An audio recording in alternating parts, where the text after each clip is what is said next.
like you touched on mental health a little bit, but like the particulars of like what medication you're taking, people did ask, and like how that's going. We can do like loosely because we're not finalized. I just took like a gene site. Okay, so we'll go over this again. I have like, we'll talk about specifically for bipolar, because for ADHD, I'm currently not taking any medication, which is probably, you could tell, in a lot of videos and live streams and things.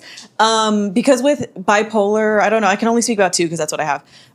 You can't take stimulants while not taking a mood stabilizer because it will make you, stimulants obviously make you ramp up. And while if you have a mood stabilizer, you can usually add like Ritalin or Adderall or something like that. But we tried Ritalin, and while it worked a little bit, it kind of then made me a little bit more, not like fully hypomanic, but like, you know, it was just on one. And with the antipsychotics that I've tried, which has been Abilify, Latuda, there's another one that starts with Lorazepam. I don't know if that's the right one. We've tried a good, what else? Girl, most of the antipsychotics that you can try for bipolar 2 I've tried, but because I have a messed up stomach, not messed up, she's sensitive. They mess with my stomach so much all the time. The risk, like it's not a risk, well, kind of, it's a risk or reward thing with my stomach because we've started healing it. I will teeter-totter so quick from being like fine and at a normal weight to like immediately like 10. It's just not good.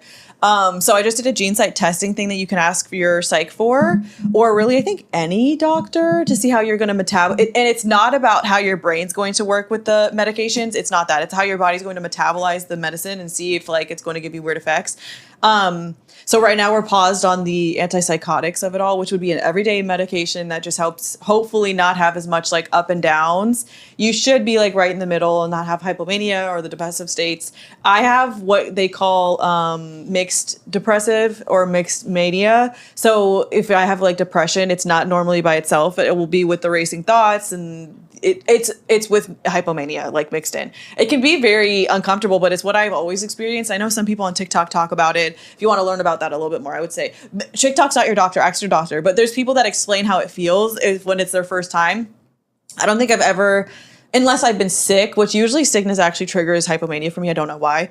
I've only really experienced depression in the mixed state. So I always have a racing thought, or like I need to get up and do stuff while I still don't have energy to do anything. And I just feel like very low, which is kind of a weird like limbo. But hopefully when you take the antipsychotics, you don't really have the highs. You can still, but they're not as like up, or they're not as crashy. And I have rapid cycling, so we just be going really quickly between the two. So right now, we love Miss Sarah, Miss Quill, Miss Quinn.